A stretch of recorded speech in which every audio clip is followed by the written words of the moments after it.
Dando continuidade à explicação então, do pacote telas, nós temos aqui as telas de cadastro propriamente ditas. Na aula anterior a gente comentou sobre a tela cadastro e agora a gente vai começar a conversar sobre as telas de cadastro propriamente ditas, né?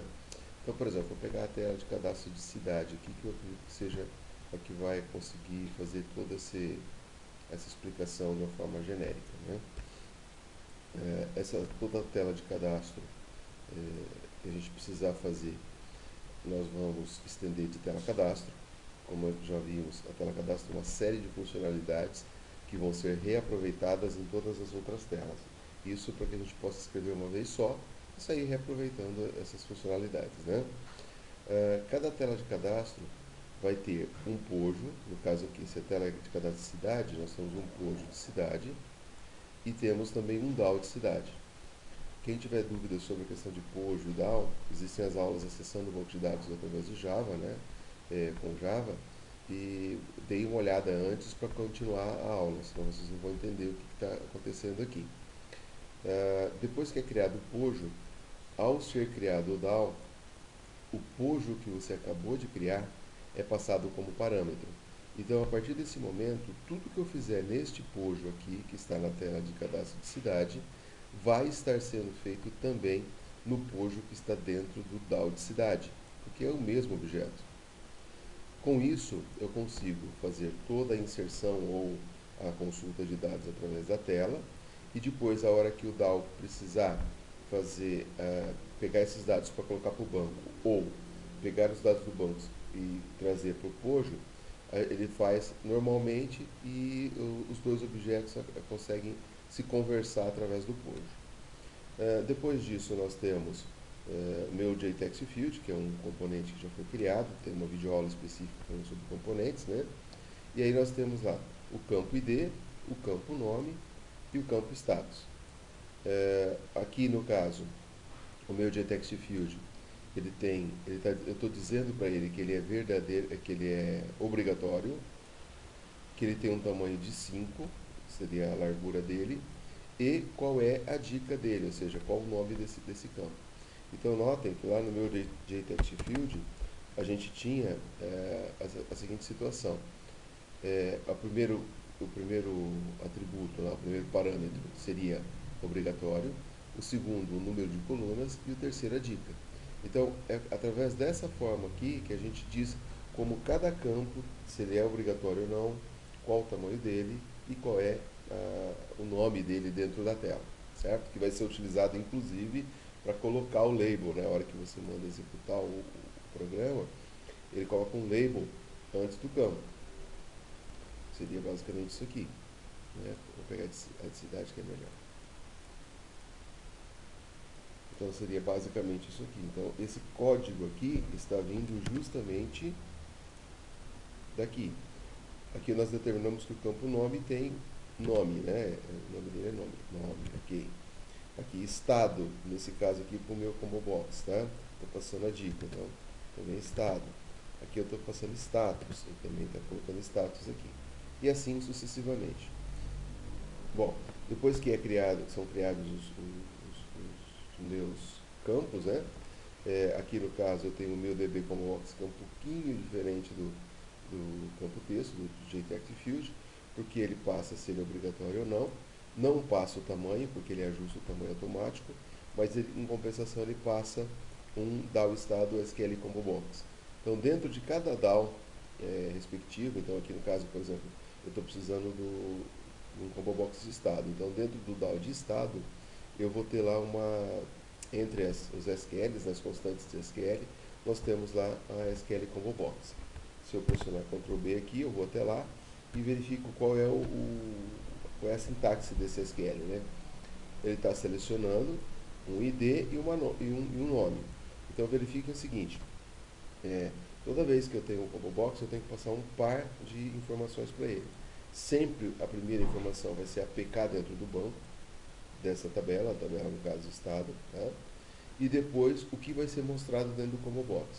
Então notem aqui que dessa forma que foi feito dentro do Firebird, nós vamos passar o nome, concatenar um tracinho, né, adicionar um tracinho, e depois concatenar a sigla.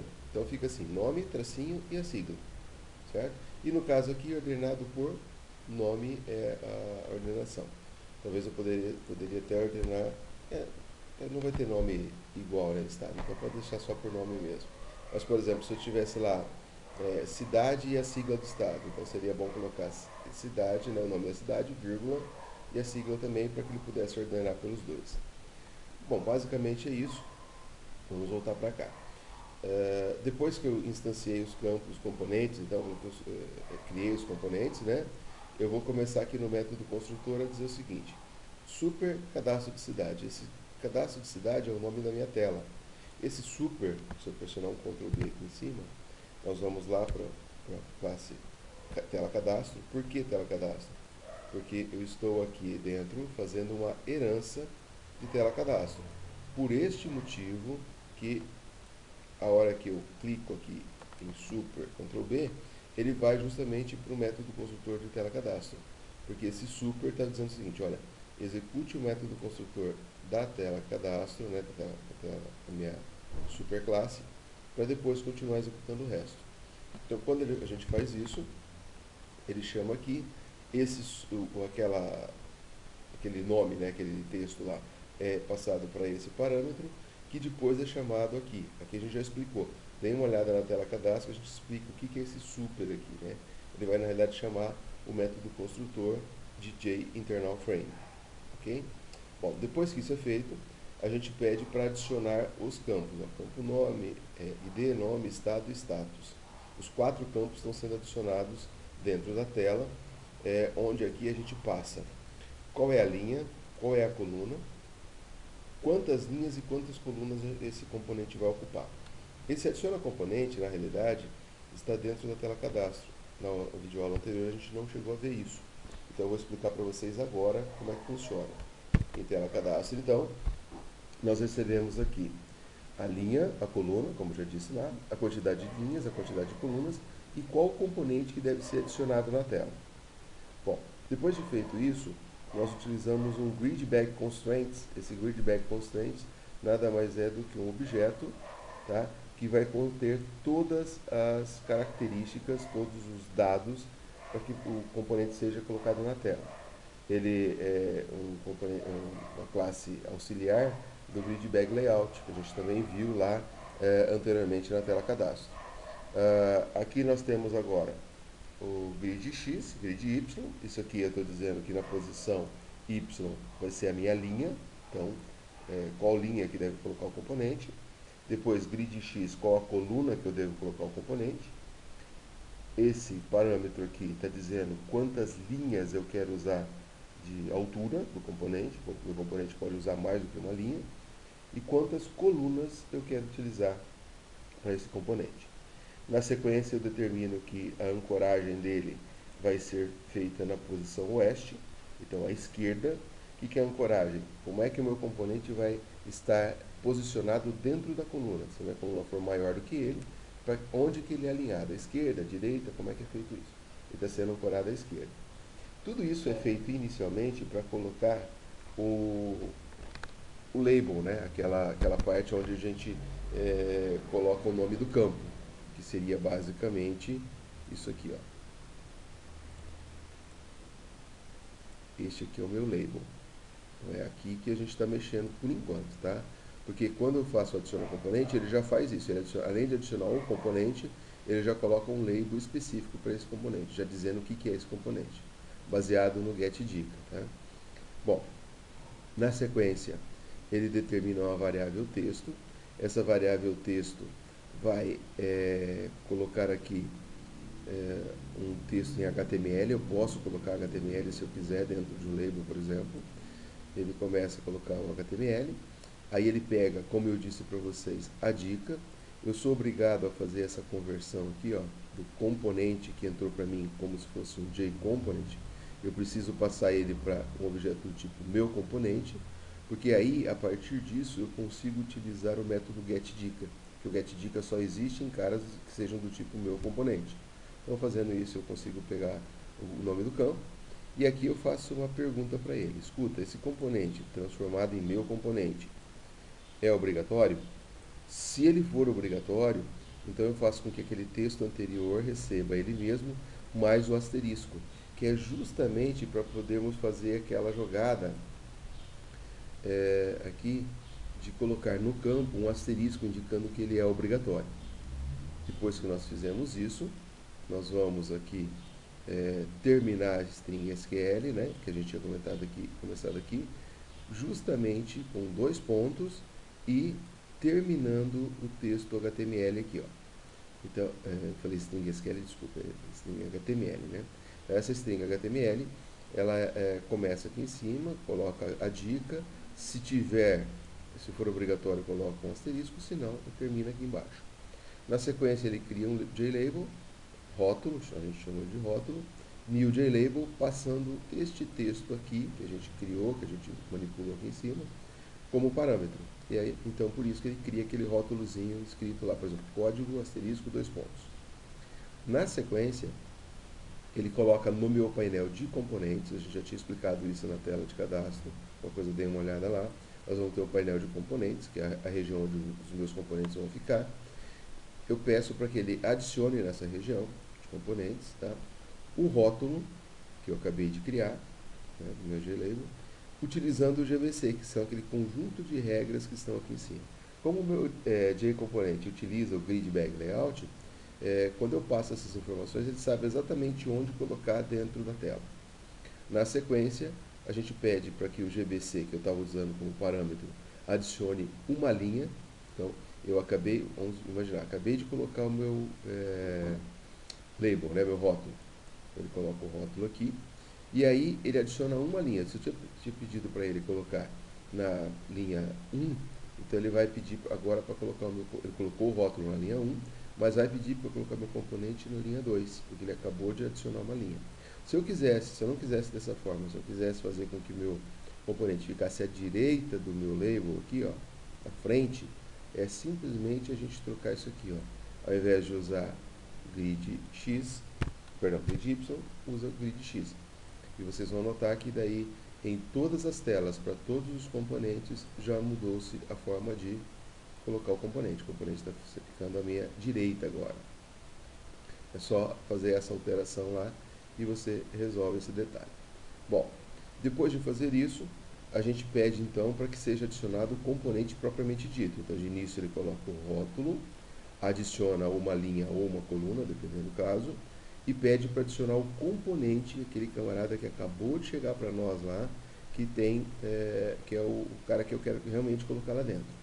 Depois, nós temos componentes. Esse componente a gente também explicou na aula anterior. Na realidade, esse cara nada mais é do que uma lista que mantém a referência de todos os objetos que eu coloquei dentro da minha tela. Para poder fazer aquele esquema de validar os campos, para poder fazer o esquema de habilitar os campos, ou não, pode desabilitar também, para fazer o esquema de limpar os campos. Então, como é que a minha tela sabe quais são os componentes que estão dentro dela?